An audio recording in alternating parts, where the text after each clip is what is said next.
Good morning children. इस online class में आपका फिर से एक बार स्वागत है। और हम लोग आज क्लास 8 के सिविक्स का लेसन सेकंड पढ़ेंगे। मैंने आपको लेसन फर्स्ट पढ़ाया था बच्चों, हमारा लोकतंत्र। लोकतंत्र यानी डेमोक्रेसी, और लोकतंत्र का शाब्दिक अर्थ है लोगों का शासन। ये मैंने आपको फर्स्ट लेसन पढ़ाया था और उसमें मैंने आपको 4 क्वेश्चन दिया था। और बच्चों उसमें पूरी वोटिंग मशीन के बारे में हमने आपको बताया था, 4 क्वेश्चन दिया था। और हमने कहा था आपको सारी 4 पार्टियों का नाम दिया था मैंने आपको, 4 पार्टियों का चुनाव चिन्ह दिया था। और ये मैंने आपको बताया था कि हर पार्टी के आगे उस चुनाव चिन्ह की आपको फ़ोटो बनानी है, वो मुझे दिखाना है। तो सेकंड लेसन स्टार्ट करने से पहले बच्चों मैं कहना चाहूँगी कि आप सभी बच्चे मुझे उसको बना के उसको दिखाइए। उसमें जो भी कमी होगी मैं आपको उसको ठीक करके बताऊँगी। तो चलिए हम स्टार्ट करते हैं अपना सिविक्स का सेकंड लेसन, देश की सुरक्षा एवं विदेश नीति। बच्चों ये बहुत ही इम्पॉर्टेंट लेसन है और एग्ज़ाम में इसमें से काफ़ी क्वेश्चन आपको आएंगे। देश की सुरक्षा और विदेश नीति, ये लेसन को मैं 2 पार्ट में पढ़ाऊँगी। ये आज पार्ट 1 है और नेक्स्ट वीडियो में इसको मैं आपको लेसन कंप्लीट करूँगी। तो ये है, हम देखते हैं कि देश की सुरक्षा के लिए क्या प्लानिंग की गई है, क्या हमारी ये है सरकार की कोशिश है। इसको पूरे पॉइंट्स में देखिए बच्चों, यहाँ से वहाँ हम लोग स्टेप वाइज इसको सॉल्व करेंगे। तो पहला है आपका सैन्य अनुसंधान और प्रशिक्षण केंद्र। आज़ादी के बाद बच्चों देश की जो सैन्य शक्ति हमारी थी वो ज़रूरी था कि उसे मजबूत किया जाए, क्योंकि आज़ादी के तुरंत बाद ही पाकिस्तान द्वारा देश पे आक्रमण हुआ था। हमें आज़ादी कब मिली थी? 15 अगस्त 1947 को। और देश में हमें पाकिस्तान द्वारा आक्रमण किया गया 1947 अक्टूबर से 1947 में। तो हम सबको सतर्क करना ज़रूरी था कि इसके लिए क्या किया गया, सैन्य अनुसंधान और केंद्र बनाए गए। तो विश्व के जो भी जो हथियारों की जो होड़ थी उससे देश को मजबूत करने के लिए युद्ध प्रणाली के साथ नए नए तरीक़ों के लिए प्रबंध किए गए थे। और सेना के 3 अंग होते हैं बच्चों, थल सेना, जल सेना, वायु सेना। तो ये देखिए आप, मैंने लिखा है थल सेना, नौसेना, वायु सेना। तो ये जो है ये है आपका स्टार्ट हो जाता है सेकंड पॉइंट, सैन्य संगठन। तो अब चलते हैं आगे कि जो हमारी 3 सेना होती है बच्चों, ये तीनों सेना का सर्वोच्च कमांडर जो होता है वो होता है हमारे देश का राष्ट्रपति। अभी हमारे देश के राष्ट्रपति कौन है बच्चों? बुक में नहीं है, मैं आपको बता रही हूँ कि अभी जो करेंट हमारे राष्ट्रपति, उनका नाम है रामनाथ कोविंद। तो आप इसको याद कर लीजिए। अब इस वीडियो इसी तरह मैं आपको बार बार ये कहती हूँ कि आप वीडियो अच्छी तरह सुनेंगे बच्चों, तो इतने पॉइंट्स रहते हैं कि आपको ऐसा हो ही नहीं सकता है कि किसी भी प्रश्न का आंसर ना मिले या फिर आप इसको अच्छी तरह ना समझें। 8th में आप अच्छी तरह एक एक चीज़ों को समझिए बच्चों, क्योंकि 9th में आके सिलेबस काफ़ी वास्ट है। मैं 8th में ही लड़कियों को एक्सप्लेन कर देती हूँ कि बच्चे 8th से ही आप सीरियस हो जाइए, बिल्कुल सीरियस हो जाइए, ताकि 9th में आपको प्रॉब्लम नहीं आए, क्योंकि सिलेबस काफ़ी वास्ट है। तो चलिए हम चलते हैं, स्टार्ट करते हैं। भारतीय सेना का सर्वोच्च कमांडर राष्ट्रपति होता है और हमारी 3 सेना होती है। थल सेना का जो होता है उसके जो मेन होता है ऑफिसर्स, थल सेना अध्यक्ष को, सेना के अध्यक्ष को कहते हैं जनरल, नौसेना के अध्यक्ष को कहते हैं एडमिरल, और वायु सेना अध्यक्ष के जो हेड होता है उसको कहते हैं एयर चीफ मार्शल।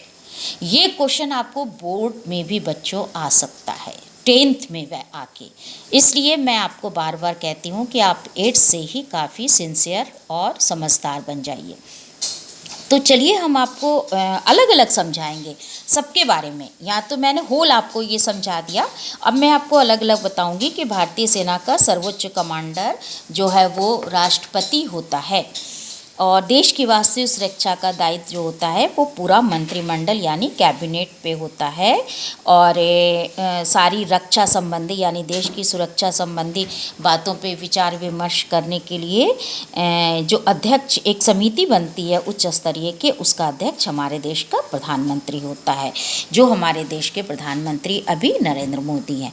तो ये जो रक्षा मंत्री यानी सुरक्षा मंत्री और रक्षा मंत्रालय का जो सारे इसके काम का संचालन करता है और सेना के तीनों अंगों की निगरानी भी रहता है।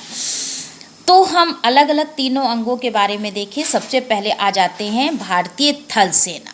सबसे पहले थल सेना को डिटेल समझे, उसके सेनाध्यक्ष तो जनरल होता हमने बता दिया। भारतीय थल सेना में 5 कमानों में विभाजित होती है, पश्चिमी, पूर्वी, दक्षिणी, उत्तरी और केंद्रीय।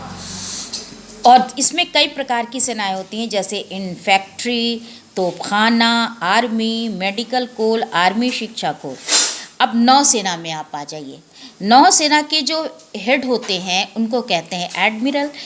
तो नौसेना को जल सेना भी कहते हैं बच्चों, जो पानी में जो सेना रहती है उसे ही हम थल सेना भी कहते हैं। ये 3 कमानों में विभाजित होती है, और पश्चिमी कमान, पूर्वी कमान और दक्षिणी कमान। पूर्वी कमान और 2 बेड़े इसमें होते हैं, पूर्वी बेड़ा और पश्चिमी बेड़ा। अब आ जाइए, हम आपको बताते हैं वायुसेना के बारे में। भारतीय वायुसेना में इस वक्त 4 कमानें हैं, पश्चिमी वायु कमान, पूर्वी वायु कमान, प्रशिक्षण कमान और रखरखाव कमान। तो ये आपने डिटेल तीनों के बारे में देखा कि इनकी किस तरह की सेनाएं हैं, इनके कितने बेड़े हैं और इसमें कितनी कमानें हैं, और तीनों के आपने हेड का देखा, तीनों का नाम देख लिया। तो अब हम लोग आ जाते हैं कि देख सकते हैं कि महिलाओं को क्या स्थिति है इसमें सेना में। तो महिलाओं को भी अल्प अवधि के लिए सेना में भर्ती किया जा सकता है, और कोई भी नागरिक बच्चों इसमें भर्ती हो सकता है इन सेनाओं में। जिन शाखाओं में महिलाओं की भर्ती की जाती है वो इस तरह है: थल सेना का सिंगल्स, इंजीनियर शिक्षा कोर, आयुध कोर और गुप्तचर विभाग। फिर नौसेना की सभी शाखाओं में महिलाओं को भर्ती किया जा सकता है। वायुसेना में मैं आपको बता दूं, उड़ान, वैज्ञानिकी, इंजीनियर, शिक्षा प्रस्थान। तो ये बच्चों, ये कोई मुश्किल नहीं है कि देश की सुरक्षा के लिए सरकार ने क्या कोशिश की है और इसके कितने ब्रांच हैं, सबके कितने हेड ऑफिसर होते हैं, महिलाओं की क्या स्थिति होती है नौसेना की कमान। तो सेना में भर्ती होने के लिए क्या किया जाता है बच्चों? एक चयन परीक्षा ली जाती है। इसमें उत्तीर्ण होने के लिए उन्हें प्रशिक्षित किया जाता है, और इसके लिए एक प्रशिक्षण संस्थान भी होता है, national defence academy, Indian military academy, officers training academy, national defence college, ये सारे इसके मुख्य हैं। तो आपको मैं सारी पूरे लेसन की फ़ोटो भी भेज दूंगी बच्चों। जिसके पास बुक है तो ठीक है, जिसके पास बुक नहीं है आप बुक से भी अपने पॉइंट्स को देख सकते हैं और अच्छी तरह से आंसर भी आपको पहले आंसर लगा के भेज दूंगी, बाकी आंसर आप दूसरे वीडियो में करेंगे। तो इस तरह से ये सारी दूरगामी मिसाइल और परमाणु बम के आविष्कार से लोगों का खतरा और भी आधुनिक इसमें बढ़ गया है, आक्रमणों का खतरा। इसलिए भारत ने परमाणु बम बनाने की क्षमता प्राप्त कर ली और अनेक तरह से मिसाइल तैयार की। बच्चों, ये मिसाइल मैन किसे कहा जाता है? ये हमारे देश के 11वें राष्ट्रपति डॉक्टर APJ अब्दुल कलाम, ये है इनका पूरा नाम। देखिए, आपके बुक में ये पूछा जाएगा कि आप बताइए अब्दुल कलाम कौन है, तो मैं आपको स्क्रीन पे समझा रही हूँ कि डॉक्टर APJ अब्दुल कलाम इनका पूरा नाम था, और इन्हें कहा जाता था मिसाइल मैन, और ये देश के हमारे 11वें राष्ट्रपति थे। और इनका जन्म हुआ था 15 अक्टूबर 1931 को रामेश्वरम में। इनकी मृत्यु हुई थी 27 जुलाई 2015 को शिलोंग में। तो ये आपको, तो चूँकि आपकी बुक में है कि आप बताइए कि अब्दुल कलाम कौन थे या मिसाइल मैन कौन थे, इसलिए मैंने आपको ये समझा दिया। ये आप मेरे वीडियो से स्क्रीन पे देख के अब्दुल कलाम के बारे में आप इसको लिख लेंगे। तो हम आपको आगे बताते हैं कि अब ये आपने तो देख लिया कि किस तरह से कितनी सेनाएं हमारे होती हैं, हमारे देश में कौन इसको करता है और सर्वोच्च कमांडर कौन होता है, राष्ट्रपति। लेकिन गांव की सुरक्षा कौन करता है? गांव की सुरक्षा के लिए करने की आवश्यकता पड़ती है, उसके लिए भी बहुत सारे संगठन तैयार किए गए हैं। तो चलिए अब हम पढ़ते हैं सुरक्षा में सहायक अन्य संगठन। सुरक्षा में, देश की सुरक्षा में सहायक अन्य संगठन जो है कौन कौन है, ये 4 हैं बच्चों। इसके 4 के बारे में हम अलग अलग पढ़ेंगे कि सेना के उपयुक्त तीनों अंगों के अतिरिक्त जो अन्य संगठन होते हैं अंतर्राष्ट्रीय में, उन सब के बारे में हम पढ़ेंगे, जिसको पहले को कहते हैं सीमा सुरक्षा बल। सीमा सुरक्षा बल जो है ये हमारा बॉर्डर सिक्योरिटी, बॉर्डर पे हमारे सीमा पे काम करता है। सीमा यानी हमारे देश की जो सीमा ख़त्म होती है उसको बॉर्डर कहते हैं बच्चों, वहाँ पे काम करते हैं। और समुद्र तट से जो सुरक्षा करते हैं उनको करते हैं हम तट रक्षक, यानी हमारे देश से जो समुद्र की सीमा लगी हुई है उसको हम कहते हैं तट रक्षक। अब आ जाइए, आपको हम तीसरे पॉइंट, इसका काम क्या है, रक्षा प्रतिष्ठानों की रक्षा करना, तस्करी को रोकना और जो खोजना बचाना, इन सब दखलों का काम। तीसरा महत्वपूर्ण संगठन आपको बताते हैं हम महत्वपूर्ण संगठन है प्रादेशिक संगठन। ये एक ऐसी प्रादेशिक सेना होती है नागरिकों की जिसमें देश के सुरक्षा कार्य में भाग लेने के लिए इनको खाली समय में प्रशिक्षण दिया जाता है।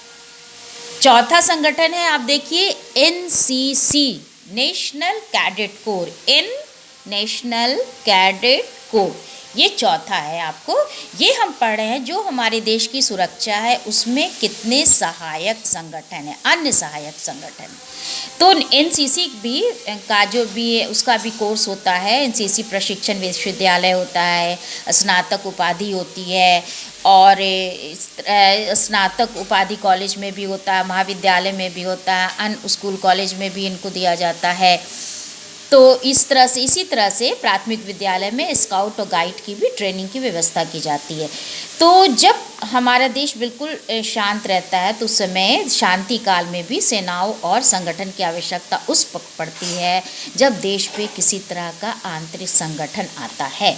जैसे बच्चों, जैसे किसी तरह का कोई, जैसे अभी देखिए आप कलकत्ता में, बॉम्बे में एक तूफ़ान आया, इसी तरह से कभी भूकंप आ जाता है, कहीं पे कोई ऐसी आपदा आ जाती है।